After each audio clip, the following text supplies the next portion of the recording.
péché. 1, on se hâte de se repentir. Deuxièmement, on minimise pas le péché. 3, on ne divulgue pas le péché après l'avoir fait. La hawla wa la quwwata illa billah. Aujourd'hui, il sort avec une femme, il fait du haram avec elle, il dit à ses potes, il a passé une soirée à boire de l'alcool, fumer de la drogue, à désobéir à Allah subhanahu wa ta'ala, il le raconte et il s'en vante. C'est devenu aujourd'hui une source de fierté chez certains d'étaler leurs péchés. Et le prophète sallallahu alayhi wa sallam a dit, dans le hadith rapporté par Bukhari et Muslim, toute ma communauté peut prétendre à la clémence d'Allah, sauf ceux qui divulguent leurs péchés au grand jour. Vous imaginez? Et on entre au paradis que par la miséricorde d'Allah subhanahu wa ta'ala. Et c'est hyper grave de venir. Alors, tu as fait un péché, c'est gravissime. En plus de ça, tu le divulgues. Tu le dis aux gens. Ça fait double péché. C'est très très très grave. Donc on a dit 1, et j'aimerais que ce soit retenu, Allah yajazikum khair. À toi de te repentir. 2, ne minimise jamais un péché. 3, ne divulgue pas ton péché. 4, attention aux péchés multipliés. Attention aux péchés multipliés. Alors il y a des péchés qui sont multipliés. Et il y a des péchés qui sont plus graves que d'autres, n'est-ce pas? Et il y a des péchés qui, lorsqu'ils sont commis dans certains endroits ou certains moments, sont plus graves que d'autres. Par exemple, quelqu'un qui désobéit à Allah à Paris, quelqu'un qui désobéit à Allah à Mecca, c'est pas pareil. C'est pas pareil. Les savants disent que le péché, il est multiplié à la Mecque, tout comme les bonnes actions sont multipliées. Également, il y a des moments où le péché est plus grave, comme fil ashhur al-hurum, les mois sacrés. Également, si le péché vient mimman yuqtada bih, d'une personne qu'on prend pour modèle. Quand une personne, on la prend pour modèle dans la communauté musulmane et que cette personne-là fait des péchés, eh ben, c'est plus grave que n'importe qui. Pourquoi? Parce que cette personne-là, elle est censée être quoi? Une personne qui représente la Ummah. Vous suivez? D'ailleurs, Allah tabarak wa ta'ala, quand il a parlé aux femmes du prophète sallam, qui sont des modèles, on est d'accord ou pas? Elles sont des modèles. Allah Azza wa Jal, il a dit aux femmes du prophète sallam, Ô femmes du prophète, une peine double sera infligée à celle d'entre vous qui aura commis une turpitude flagrante. car ces femmes-là sont des modèles.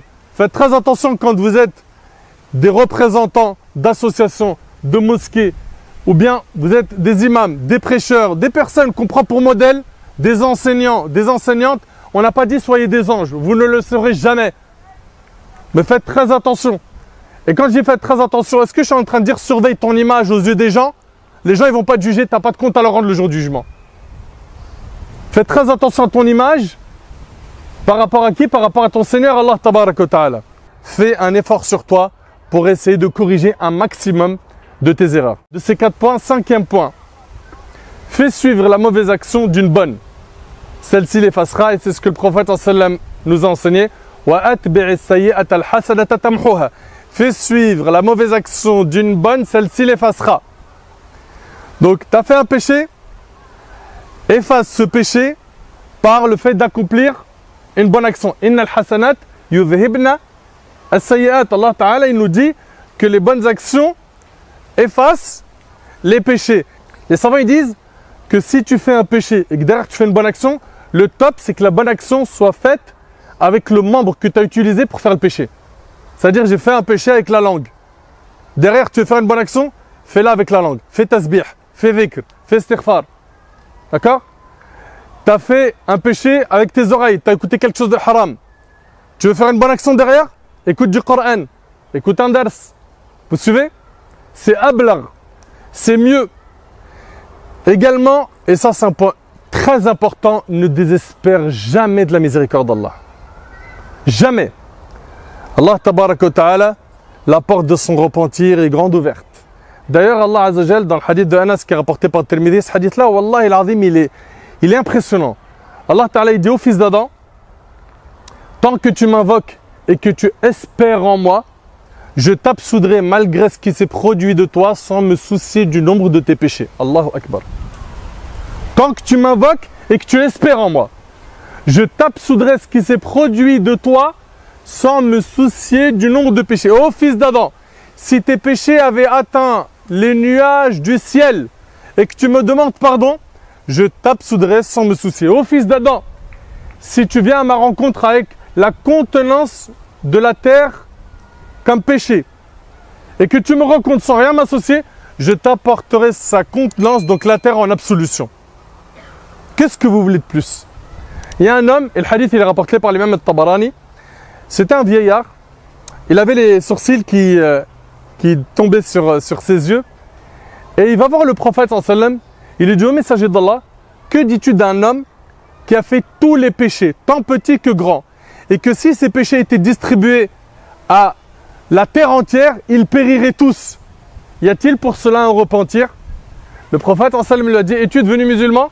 Il lui a dit: oui, je témoigne qu'il n'y a pas de divinité à part Allah et que tu es le messager d'Allah. Qu'est-ce qu'il a dit alayhi salatu wassalam? Il a tout de suite ouvert la porte du repentir.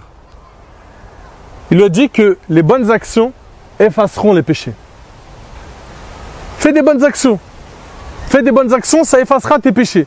L'homme a dit: même mes perversions, même mes péchés. Il lui a dit: même tes perversions, même tes péchés. L'homme, il était tellement content qu'il a quitté l'assemblée en disant: Allahu Akbar, Allahu Akbar. Et il a continué le takbir jusqu'à ce qu'il a disparu des yeux des gens. Et là, ici, il y a une grande leçon, ya ibadallah. C'est que le prophète, quand il voit quelqu'un qui vient et qui est abattu parce qu'il voit qu'il a péri, parce qu'il a fait trop de péchés, qu'est-ce qu'il ouvre tout de suite? La porte du repentir. Il lui donne de l'espoir. Est-ce que nous, on a ce réflexe avec les pécheurs qui nous entourent? Le Nabi alayhi salatu wassalam, il est comme ça. Comme l'homme pendant Ramadan, qui est venu, il a dit au prophète: j'ai péri. J'ai eu un rapport pendant la journée de Ramadan avec ma femme. Vous avez vu derrière comment le prophète, il a ouvert la porte du repentir et de la facilité? Il était comme ça, alayhi salatu wassalam. Il y a des gens qui viennent nous voir et qui sont, comment dirais-je, dans un profond regret, qui se sentent mal. Pourquoi? Parce qu'ils ont fait beaucoup de péchés. À nous, Allah barik fikum, de leur redonner espoir. À nous de leur faire aimer la religion. À nous de les attirer. Yassiru wa la tu'assiru. Le prophète dit: facilitez, ne rendez pas les choses difficiles. Yassiru wa la tu'assiru. Bashiru, annoncez des bonnes nouvelles, ne faites pas fuir.